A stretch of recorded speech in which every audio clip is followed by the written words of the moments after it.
Welcome to Lotus Lane Daily. I'm glad you're here. Today's wisdom is for anyone convinced they don't really belong here. You know that feeling when someone in a meeting compliments your work, and your first thought, before the thank you even leaves your mouth, is they have no idea who they're really dealing with. Or maybe it hits you differently. You get the promotion, the job offer, the acceptance letter you'd been hoping for, and instead of celebrating, you spend the night quietly terrified, waiting for someone to figure out that you somehow fooled them, that you're not actually as capable as your resume suggests, that it's only a matter of time before it all falls apart. If you're reading this at 2 a.m., heart doing something uncomfortable in your chest, this article is for you, not for someone who has it figured out.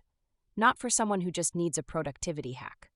For you, exactly as you are right now, exhausted, quietly convinced you don't belong, and wondering if everyone else feels this way, or if you're somehow uniquely broken.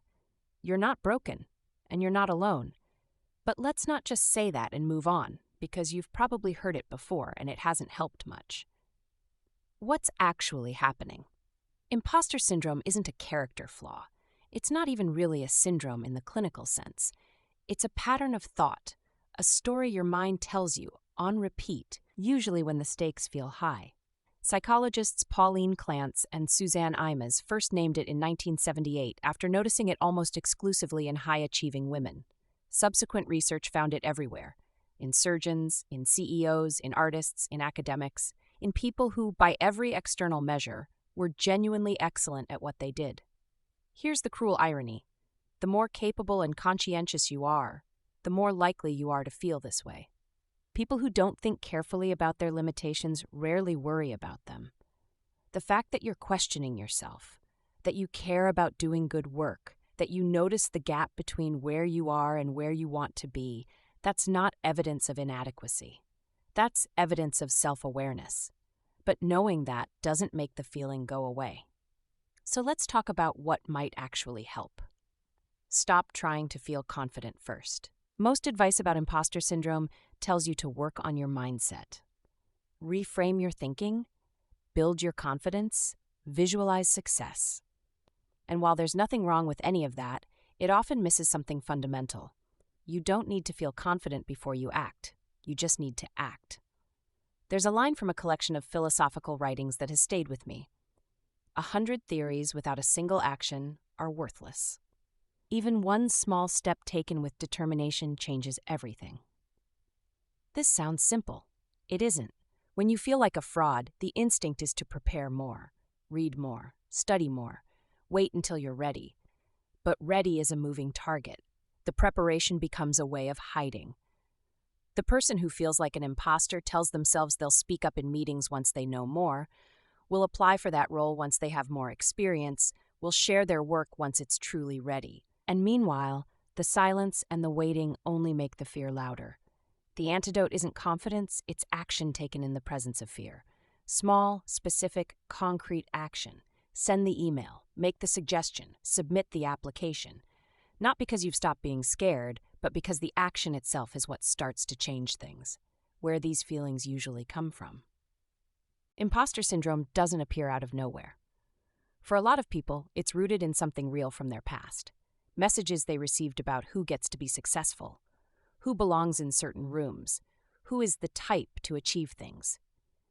If you grew up being told to be modest, to not get ahead of yourself, to stay humble, those messages don't disappear when you enter a workplace.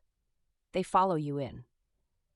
If you were the first in your family to go to university, or to step into a particular industry, or to earn above a certain income level, you're walking through territory without a map. Of course it feels uncertain. Of course part of you wonders if you've wandered somewhere you shouldn't be. But unfamiliar doesn't mean wrong. You're not trespassing. You're just in new territory. It's also worth noting that some environments genuinely are unwelcoming. Some workplaces have cultures that make certain people feel like outsiders, and when that happens, what you're feeling isn't a cognitive distortion. It's an accurate reading of the room. The work then isn't just internal. It's also about finding communities and environments where your presence is genuinely valued, not just tolerated. Practical things that actually help. Write down what you've done, not just what you believe about yourself. Keep a simple document, even a notes app will do, where you record specific things you've accomplished, not a formal CV, just evidence. Fixed that problem no one else could solve on Thursday. Got positive feedback from someone I respect. Figured it out even though I had no idea how at the start. When the imposter voice gets loud, you have something concrete to push back with. Talk to someone you trust about what you're experiencing. Not to get reassurance, though that might come, but because saying the fear out loud tends to take some of its power away. The thought that lives only in your head at 2 a.m. is always larger and more convincing than the one you have to articulate in daylight to another person. Notice the comparison trap.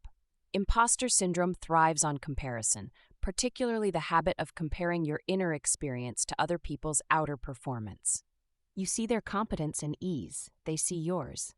Neither of you sees the doubt behind the other's eyes. You are not the only one improvising.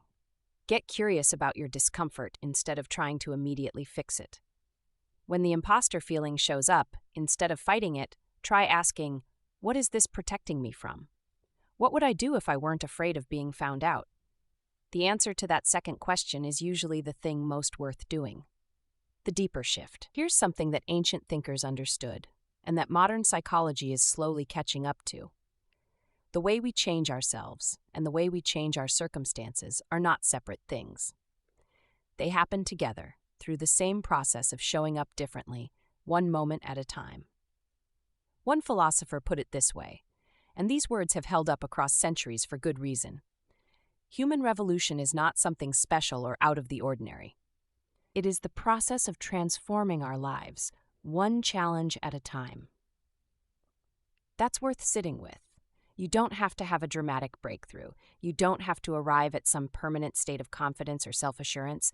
You just have to face the next challenge in front of you, honestly and as fully as you can. And then the one after that. That's the whole thing. That's all it ever is. And perhaps more importantly, the change you make in yourself doesn't stay contained to you. It moves outward. Another collection of philosophical letters puts it plainly, that a great human revolution in just a single individual will help achieve a change in the destiny of a nation, and further, will enable a change in the destiny of all humankind. That's not hyperbole. It's a recognition that when someone overcomes their own fear and shows up fully, it changes what's possible for the people around them too. When you stop hiding, someone else who was hiding sees that it's possible to step forward. You belong here. Not because someone has officially declared you qualified, not because you've finally achieved enough to silence the doubt. You belong because you're here, doing the work, caring about doing it well, and trying to figure out how to do it better. That's what belonging actually looks like from the inside. Not certainty, but commitment. The feeling that you're a fraud won't necessarily disappear. Many accomplished people have described carrying some version of it their entire lives, but it can become quieter, less in charge, less able to make your decisions for you. You're already more than you think you are. The evidence is in what you've done, not in how you feel about it on a bad night. Get some sleep if you can. Tomorrow, take one small step, not because you're ready, but because readiness isn't the point. Showing up is. That's the wisdom for today. If something here landed for you, share it with one person who might need to hear it too. Take it slow. I'll see you tomorrow on Lotus Lane Daily.